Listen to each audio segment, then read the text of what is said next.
Hi everybody, welcome to another video lecture. Today we're going to be talking about early childhood, which is a lot of times referred to as preschool years. It's this period before infancy and before a child enters formal schooling. And in this video, what we're going to talk about isn't just going to be personal opinions or preferences. It's grounded in decades of research on how children grow, learn, and develop. Throughout this presentation, we'll be drawing on work that's been well established by educational and developmental theorists like Jean Piaget, Vygotsky. We're going to talk about Erik Erikson, Diana Baumrind, to help explain why young children think and behave and respond that they do. Going into why this stage matters is that development is not a spontaneous process. I'm going to say this term, but it's something that kind of compounds and builds over time. Development is really influenced by the surrounding environment, and it's really shaped by the adults who engage with the child on a regular basis. So who and where you have your child be watched is very important and cared for, because that will have a really large, tremendous impact on their development, not at this moment, but also going forward. So, what is this early childhood development? Typically stated. It's usually from 2 to 6. A lot of preschool kids are falling between 3 and 5 years old typically. But basically, it's after infancy, it's before schooling, and what we see is rapid, uneven development. And we'll talk a little bit more about what that specifically means, but know that to expect specific development all happening at the same exact time at once is just not realistic. And so that's what rapid, uneven means. And like I said, we'll talk a little bit in just a few minutes. But let's talk about physically what's going on. So what we're doing is we're going away from infants having large heads and bellies to basically more longer, leaner bodies. By age about 5 or 6, they become, their torsos lengthen and their proportions even out. Compared to infancy, physical growth really slows down than maybe the first year of development, the first two. On average, kids are going to be growing about 2 to 3 inches per year, and they gain roughly 4 to 5 pounds per year. So this slower growth rate often comes with something adults don't expect, which is a smaller appetite. So if you've ever been around people with children at this age, food tends to be the topic of conversation among parents and childcare providers. So a lot of times people worry that their child barely eats, even though their growth has slowed. And so because growth is slower, children simply don't have the same volume. They don't need the same volume that they did before. And so when they're one, they're really just shoveling as much food in there as possible. But then it really starts to slow down at this age period. But the key thing for educators and caregivers is that what they eat matters, is more important than how much they eat. And so kids that have small appetites are more vulnerable to nutritional gaps, especially in things like iron deficiency, especially with limited intake, and if it's filled with foods that's high in sugar, salt, and saturated fat, it ends up being not a good combo for them.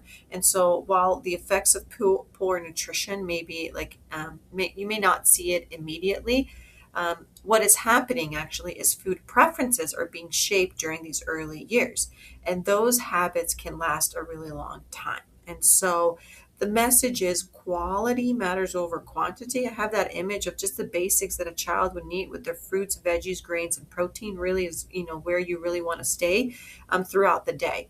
And so how can you help support healthy eating? What helps? So a couple things you don't want to do. You don't want to make it a power struggle that they're being defiant because of you. For them, they just may not be, their capacity to take that much in is not there. I would not be bribing at this time period and not turning meals into battles with them, right? So what helps in this situation is to try to first by offering balanced meals, making sure that there is a vegetable, there is a fruit, there is a protein in those meals. And what you might even do is gradual. As you're cooking the meal, maybe you present some veggies for them to snack on while the meal is being prepped, right? So then that way they maybe got their intake without it being this formal thing. The other thing you might want to be thinking about is limiting choice. You don't want to give them a plethora of options. We're not looking to be at a buffet at this age period. You really want to give them two options. You want this or that, and that's where child feels like they have a little bit more autonomy, a little bit more say in what they're eating, but then it's structured within your limits. Letting children decide how much to eat is really important, and then trying to keep the whole mealtime experience calm and social. So if it becomes this battle, then it's high stress. It's already, it's already like the levels are elevated.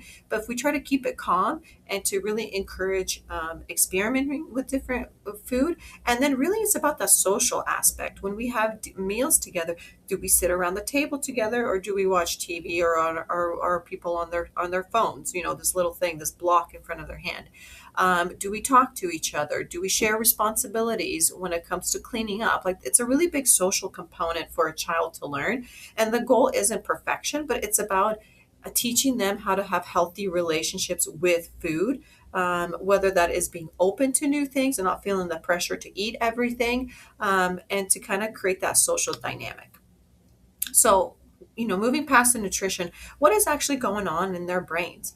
Um, by age 2, 75% of the brain is about 75% of the adult size. And by age 6, it's closer to 90 to 95, which is just kind of a wild thing to think about. So while physical growth of the brain is slowing down, the brain development is still very, very active at this point. And so during this time period that we're focusing on, 2 to 6, their brain is really refining connections that are related to four things: emotional regulation, when they're feeling highs and lows and they don't know what to do; impulse control, no boundaries, right? Movement, their motor skills; and then language that they're using. So that's the main thing that's happening at this age period. And as the cerebral cortex matures, children become more capable of managing emotions, but they're not fully there yet. So you're not going to be expecting a child to be able to sometimes reason with you and to have emotions that really match up with the environment. Sometimes they can be really big outbursts. And it's a lot of times not because they're being defiant, it's because they themselves are having a hard time. What's also happening in their brain is visual pathways continue to strengthen, which is why children begin to draw recognizable figures. So it could be things like parents, stick figures. It could be like animals in your house, or things that are just very familiar for them.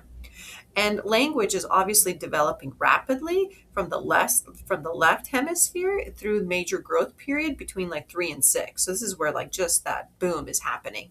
Meanwhile, the right hemisphere continues developing spatial skills. So things like recognizing patterns, shapes, and visual relationships. And so then what ends up happening is like there's this fusion between these two hemispheres is growing, helping them basically to coordinate their thinking and their action. So what they're thinking and they're doing, they're trying to kind of make those two things more in sync. For educators, this means one thing. This means development is uneven. So what I said just earlier. So a child may sound mature, maybe their vocabulary is there, but they maybe still struggle with regulating their body or their emotions. So this is when we say things are a little bit uneven. Maybe they're pretty good at regulating their body movements, but they're still having a hard time with words, right? And so this is where it's not going to look exactly the same for all children, but that's kind of where they should be working towards. So talking about motor development, we obviously classify those things to gross and fine motor development. Gross motor development is basically like big movements is what we're talking about. So running, jumping, climbing, swinging, riding a bike, like all those things are considered, motor skills. And they're not just physical skills. What they're trying actually to do on top of it is coordination, brain development, and confidence. That's what all those things actually provide. And so when we're doing those big body movements, so sometimes we'll do those like nursery rhymes with language and movement fused together. Think of that song from like, let's say, head, shoulders, knees and toes, right? So that's actually combining language and motor development together in that instance. But you also have to be thinking about fine motor skills as well. And so what that means is that precision, that pincer grasp, as they would say. And this is where things like cutting, right? Whether it's paper or pouring things into a cup and not spilling, maybe they're building blocks or they're manipulating small objects. But this is where, environments that are intentionally support these skills because they are foundational to later things like writing, self-care, and independence. So it may look like playing, but playing is serious business at this time. And then the other thing that's happening too is they're going to be a little bit more curious about their own bodies and the boundaries to it. And so they might be more interested in asking about body parts, maybe noticing other things in others. And the thing that they're doing is they're just trying to figure out how it works. And so what matters in this time when they are curious about their own bodies is that as adults, you respond in a calm, neutral, and age appropriate way, because we don't want to shame or alarm our children about their bodies so that they have fear or shame or they want to hide things about themselves. And so clear, respectful responses that would help support like healthy boundaries and understanding is an important component when it comes to this age period. So moving from physically, what is also going on a little bit more cognitively. And this is where we're going to start seeing some of those educational theorists come alive here for us. And so Piaget is a very predominant educational theorist that you'll hear time and time again. And he talks about at this stage being this pre-operational thinking. And during this stage, basically, children begin to use symbols and especially language to represent the world. So they can think about past events, they can imagine future ones, and they can even hear songs in their heads, which is really exciting for them. But, and this is important, the thinking is still pre-logical, which means it's not going to make a lot of sense. All right. Children reason based on appearance, on emotion, and personal experiences rather than things being logical, which us adults have. So, for example, let's say a preschooler may be, they're driving home and they might say, Mom, Dad, the moon is following us home. Obviously, the moon's not following you home, right? But from their perspective, the moon moves when they move. And so, of course, it must be following them. So they're taking that appearance and that personal experience and making meaning out of it. And the thing is, this isn't like they're confused and you need to clarify for them. This actually shows an appropriate age development, which is considered pre-operational reasoning, right? So they're showing us that they are starting to make some associations. They don't make logically sense, but they're starting to be more observant, which is really important for them. So what are some characteristics of pre-operational thought? So like making these, like to make it a little bit more tangible, because you'll see them daily when you're working with them. So when it comes to working with students, right? So here's some tangible ways that this would look like in their cognitive development. First and foremost is sociodramatic play. Basically, children take on roles and they act out social situations. So they've been observing the world around them for a couple of years now, and they want to basically make believe what the adults are doing. This is play, this is reality, this is world. So this is where they start to maybe play school, or they assign someone to be the teacher, right? And they want to go and interact that way. Maybe they're pretending to be parents and they're doing different tasks, whatever they've observed from their environment. Maybe they even want to be superheroes, or they're using blocks or phones or sticks as tools, right? So they're not just playing, but what they're actually doing is they're practicing language, right? They're showing rules, how things interact, and then the relationships, the association with it. So like I said, play at this time is very serious business here, you guys, and we really want to encourage it as much as possible. Egocentrism at this time, what that's going to look like is they assume that everybody around them thinks and feels the same way that they do. And so, when you're playing hide and seek with a young kid and they hide behind a curtain and they literally believe you can't see them because their eyes are closed and they're hidden. So they're like, you can't see me, because they're viewing life through their eyes only. They expect you to know something they never told you, right? I've been thinking about this idea, and sometimes they might even get frustrated with their caregiver because they expected them to know that. And they might get upset when others don't share their excitement. So if they want to show you something and you're not giving them that response that they're hoping for because they've been thinking about it, they might get a little upset. And it's not them being selfish. It's a developmental stage that's appropriate, right? It's just to be expected at this time. And then last thing is animism, where basically is giving lifelike qualities to objects. And so this is where they start to give emotions and behaviors to their teddy bears, to objects, to whatever that might be. So it might be like, my toy dinosaur is really sad, and right, and they might talk about it, or their blocks are mad because they fell, right, and so then they having to, they're associating a feeling to a situation that occurred, and what this does is to like help you with transitions and object attachments. They can feel like really intense for them, so, like for the kid actually, right? um, so I would just be aware of what kinds of emotions they're attaching to those objects, because many times they're kind of expressing how they're thinking and feeling. Centrism is assuming events happen together because they're casually related, excuse me. So, like wearing lucky shoes and having a good day. I wore these shoes and then I had the best day. We went for ice cream and this and that, right? They're associating those two things. Maybe believing rain happened because someone left. So they're thinking those two things are together.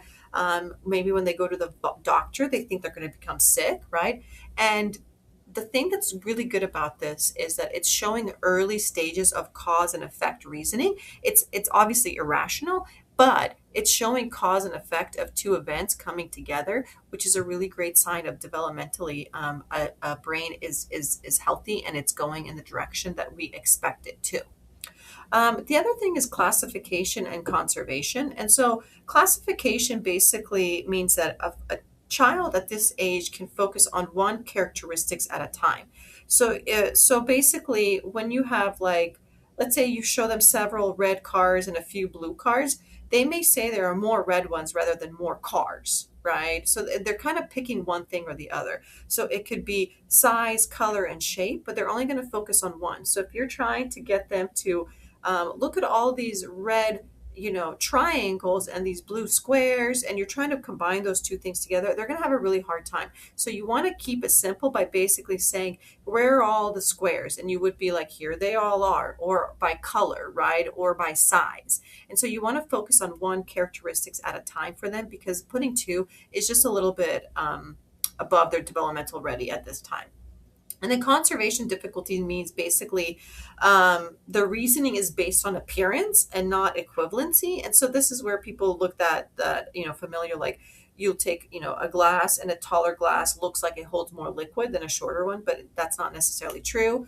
A longer has more items, a flat, maybe like you have a ball of clay and then you flatten it, and they would then think that flattened clay has less clay, but it's just flat, right? But because they're only going off of appearance, they're making those kinds of assumptions about what's happening. Again, all of them are setting the stage for that next level of thinking. So it's to be expected is the thing I want you to walk away with from this period. And theory of mind basically says between 3 and 5, this is where you start to begin. So it's the early stages of developing. They understand that other people have thoughts and feelings and beliefs from their own. So this is where a lot of people think that, like, and a lot of theorists and a lot of research says that, like, when it comes to kids, they might be some co-playing. So from first 3 years of life, for the most part, um, two kids might be playing, but they're not playing with each other. They're playing next to each other, right? But then after age 3 and then going off to 5, they might play with each other, and they might recognize that that other human, that other little human also has emotions, and they may be able to recognize it, but it's through practice. And so that's the big difference here, right? So at this time, the skills that they're developing, before they're developed, they assume that everyone knows what they know, right? They struggle to understand other emotions, and they interpret accidents as being intentional. So let's say, you have two kids playing and another one blocks their tower, knocks it down. And that upset child would assume it was done on purpose versus it being an accident, right? And so this is where a lot of times classroom conflicts come in, because they're misunderstanding the intent rather than the behavior. So the intent was, it was accident, I knocked it, but they're just focusing on what actually happened. And so what theory of mind basically says, and to support, is that we need to teach them at this age empathy, cooperation, and conflict resolution. Those 3 things are going to be really helpful. And so even the thing about this is it might be gradual, and it's going to be something that you would have to keep added for a long period of time. And so what would educators need to do? Well, first and foremost, in order to have empathy, right, you need to start naming emotions. And so a lot of times at these preschools, they'll have pictures of emotions and kind of that feeling, because then they're associating mad with an angry face, frustrated, right? They're trying to help students name the emotions so they can not only recognize it in themselves, but then they could eventually recognize it into a classmates. Model perspective taking. So when a conflict does occur, take a chance to pause and try to do that resolution with them. Narrating social situations is very, very important. Narrating what is happening for a child can really help them process. And they may not have all the words themselves, but they can build understanding by you doing this frequently. And then obviously teaching children to pause and to reflect about what happened. So these things are what teachers can do to get the students to build on this theory of mind and to build on their ability for perspective taking outside of their own. But it's something that is a skill that needs to be built over time. So when it comes to language development, vocabulary is growing at a rapid rate at this time. There are about 10 or more new words per day. They aren't necessarily memorizing the language, but what they're doing is they're building rules. And so a child might say, I go there, or I do it. So they're applying a rule they figured out. Past tense often end in ed. And so once they realize past and present tense, they'll sometimes overdo it the past tense just as a way to practice until they get it to a fitting. So this tells us something really important, that the child is actively constructing language by making those errors, right? And so what do we need to do? Do we need to be constantly correcting them, or do we just model the correct language and they'll start to pick it up? And my advice is to just model the correct language, and then they'll start to fix those as well. Moving on to another theorist that you're going to be familiar and hear quite often in your educational journey is Vygotsky, and he talks about language as a tool. And Vygotsky really talks about the learning happens through guided participation, which means the social component of learning, right? It's not just what's happening in here, but the interactions around you. And children often talk to themselves through a task out loud first until they've mastered it. And over time, it's basically this private speech becomes inner speech, right? So sometimes, and then it becomes this thinking in language, right? That's what's really cool about it. And so sometimes, if they're talking and narrating outside to themselves, good. They're just practicing until it becomes an internal voice. If you've ever talked to yourself while problem solving, you're basically doing the same process, right? And then the other component is this idea of self-concept. And children aren't born with a self-concept. They're built it through interactions with others. And so according to Charles Horton Cooley, children they form their sense of self by seeing themselves reflected in others' reactions. So they get to see themselves based on how others react to them. So what that means is, as they're trying to figure out their sense of self, this mirror that they're getting back from you, your tone matters, your feedback matters, how you say, what you praise, what you correct, and the attention matters. And so a child who repeatedly is told, you're such a helper, right? They start to internalize this concept that, yeah, I am a helper, right? But if they're constantly be like, man, that's a troublemaker. Oh man, looks like trouble's coming. They begin to live within that identity and they lean into it. And so this is when tone and the kind of feedback matters to a child. And George Herbert Mead also added that children internalize adult voices before societal rules. And so that's why you might hear a child say, no, that's not allowed, using an adult like exact tone, because that's them practicing that, right? And so again, tone, feedback, and intention matters when it comes to a child. Now, the next theorist that, again, you're going to hear quite a lot about is Erickson, and he talks about this idea of like stages of development, and once you've mastered one stage, you then go to the next, right? And so the first stage, right when they're first born, is this idea of, am I safe? Meaning that Is my world safe? So they develop a sense of trust when caregivers provide them like reliable care and affection, that consistency. And then from 2 to 3, they're basically doing autonomy versus shame and doubt, which basically means at that stage is, can I do things by myself, like dressing or maybe even feeding, right? Those are really like toilet, going to those things. Those are really important because it talks about their ability to do things. But then at this age, this preschool age, it's initiative versus guilt. It's this idea of exploration and play. And what they need to know is their ability to take initiatives, right? During the stage, their sense of purpose is being built. So they want to initiate, they want to start actions, to come up with ideas, try things out, and see what happens. You might see this when a child decides they're going to build something without even being asked, right? They maybe announce that I'm the teacher and starts assigning roles during the play. They've taken initiative. They insist on helping maybe you cook or clean or fix something, even though it slows things down. It's very important. Or they maybe start a game or a project or a story, right? And this isn't defiance. This is really good because it's a child testing out their ability to act in the world. When initiation like this is supported by the child caregiver or the provider within reasonable boundaries, children begin to see themselves as capable, creative, and confident. But initiative can also be fragile. And so guilt, the other side of this thing, develops when children repeatedly receive the message that their ideas are wrong, annoying, or it's a problem. So a parent or a caregiver might notice this when a child stops trying new activities after they're constantly being like corrected, right? A child asks for permission for everything, even simple choices. They're asking somebody for guidance. A child might say things like, I'm bad at this, or I can't do this very quickly, right? We've now gone to this versus initiative, the guilt part, where they're not feeling confident in their abilities. They become hesitant to take the lead in something or make a decision. And the thing is, these kinds of behaviors aren't a one moment, but it's from patterns. It's from constantly being told, no, that's not right. You need to do it this way.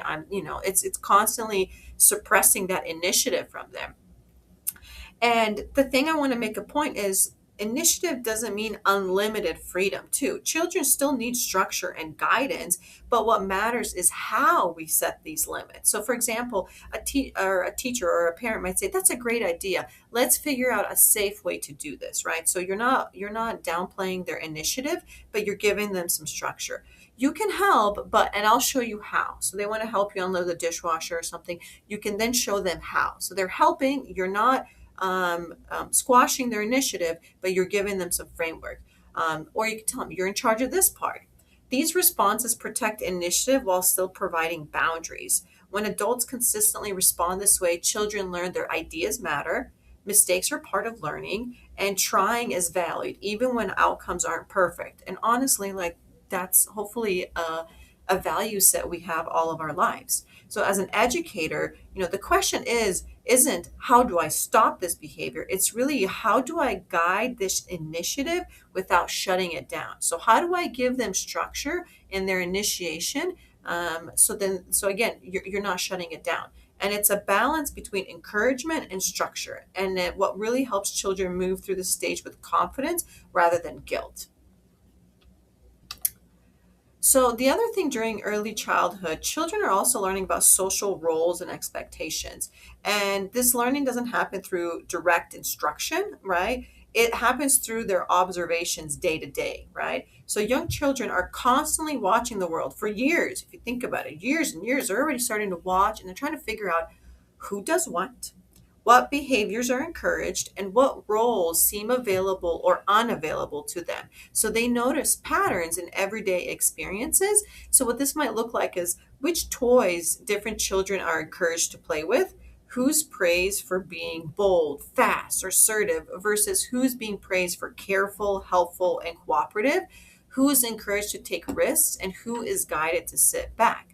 So they don't notice these patterns, they start to internalize them. And over time, they basically shape how they view themselves, what they feel confident in trying, what roles they step in during play, and when they speak up, or maybe they even stay quiet. So this really kind of ties back to this idea of self-concept and initiative that we just talked about, because a child who's consistently receives messages that certain activities aren't for them, they begin to opt out, not because they lack ability, but because they've learned to limit themselves. On the other hand, if you have an environment that offer broad access and encouragement, they see more possibilities of who they can be. So for educators, this means that everyday choices matters. So from the toys that you provide and kind of give to the kids, the language we use, whether we reinforce, certain risks or we try to not, to whom, who we call on, who we encourage to lead, right? All these things start to kind of compound and add over time. Now, the other thing that's happening at this age is obviously parenting styles. And, when it comes to the emotional climate that the children are raised in, it's really a big balance between warmth, structure, and expectations. That's really what parenting style is, those three components. And according to Diana Baumrins, her parenting style differs based on how adults combine these three things, right? So it depends on how you combine it. And the thing is, you don't have control over that. But what matters is children are often coming into your classrooms with, being raised in these kinds of environments.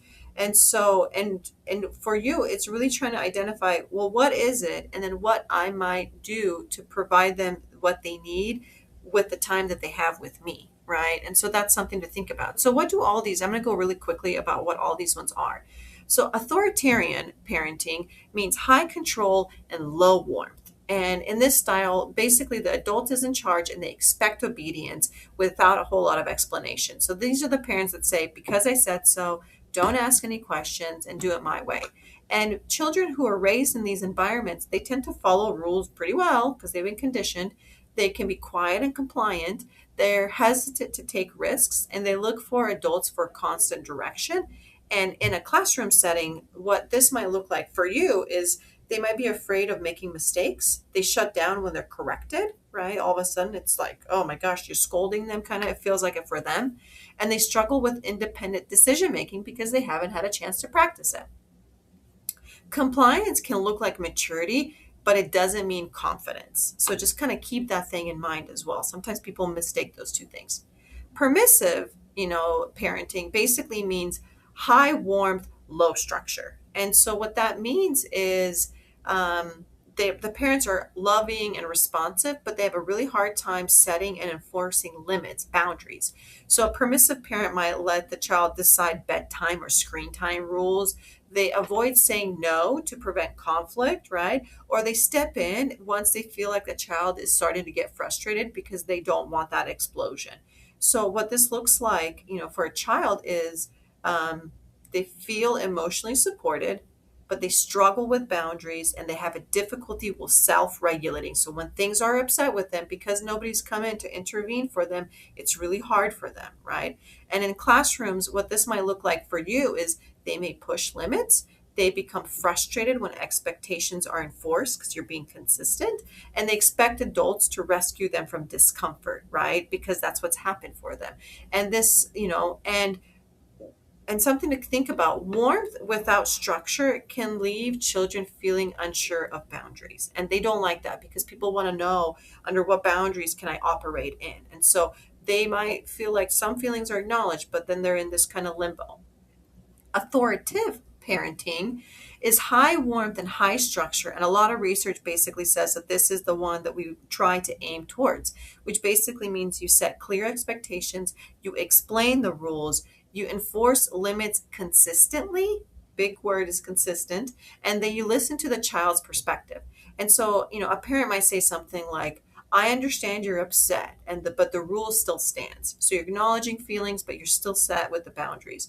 Or you would say things like, you can choose between these two options, right? The child then still has a say, but you're comfortable with the other one that they do. A child who's raised in this kind of environment, they tend to develop strong self-regulation, right? Because they've had a chance to practice it.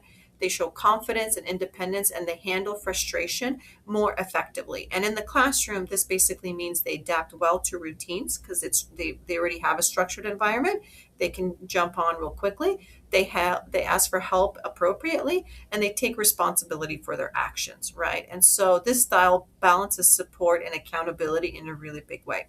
Uninvolved parenting basically means low warmth, low structure. And basically, this is where parents are emotionally distant or inconsistent, often due to stress, mental health, or a lack of support. Uninvolved parents may be physically present, but maybe unemotionally available because of, internal things that are happening with them. They provide minimal guidance or feedback to the child about, are they, within the boundaries, where are they? And they respond inconsistently to behavior. So sometimes something might fly, and the next time you get this really big high reaction. And then that would then tell you that this is kind of this disengaged. Children in this environment typically seek attention in extreme ways. They struggle with trust and regulation because that hasn't been obviously shown, and they have a difficulty time forming secure relationships with others. And so in a classroom, they might act out or even sometimes be withdrawn, right? Those two opposites. They have trouble following routines, and they rely heavily on teachers for structure and connection. So those are the kids that kind of tend to latch onto the teacher more than their peers itself. For some children, the classroom becomes the most stable environment they experience, and that's why you are very important for them. The thing you just want to be reminded, like, you have no choice in the parenting style, but you do shape what happens next in the classrooms. And so the biggest thing you as a teacher is you want to reinforce existing. You can either reinforce existing patterns, or you can buffer them. And what you need to be thinking about is, how do I as a teacher have consistent routines, clear expectations, and warm relationships that can help them form and feel supported and help them thrive, right? And lastly, with the stress, the thing I just want to make a note is, like, stress is normal and even sometimes helpful for a child to kind of figure out they can work through hard things. But there's a difference between toxic stress, which is chronic, intense, and unsupported, which means like the child doesn't get their feelings and acknowledged in these situations. And what ends up happening is it can interfere with their brain development. But the good news is, even one stable adult can make a big impact. And that's why you as a teacher can have a really big impact for children who come from stressful environments. Okay, and kind of like a final wrap up for this whole unit is, early childhood is not a waiting period, is what I would say. Is it's a foundation building stage where basically thinking and language and relationships and their identity is really starting to be formed at this time. And they aren't just learning content, but they're learning who they are, how the world works, and whether adults are safe and responsive. And as educators and caregivers, you're not managing behaviors, you're shaping development, and one interaction at a time, because all those interactions compound over time. And this right here, the way that you are with them within the sphere that you have, your classroom setting, that influence can last beyond the preschool years. So it's really important what's happening at this age. And I just want you to be thinking about that they are observers, and they are taking note about what is happening, and they are going to start behaving that way because that is what's modeled to them. So if you have any questions or concerns, please reach out to me. I am happy to provide any clarity. Thanks for watching.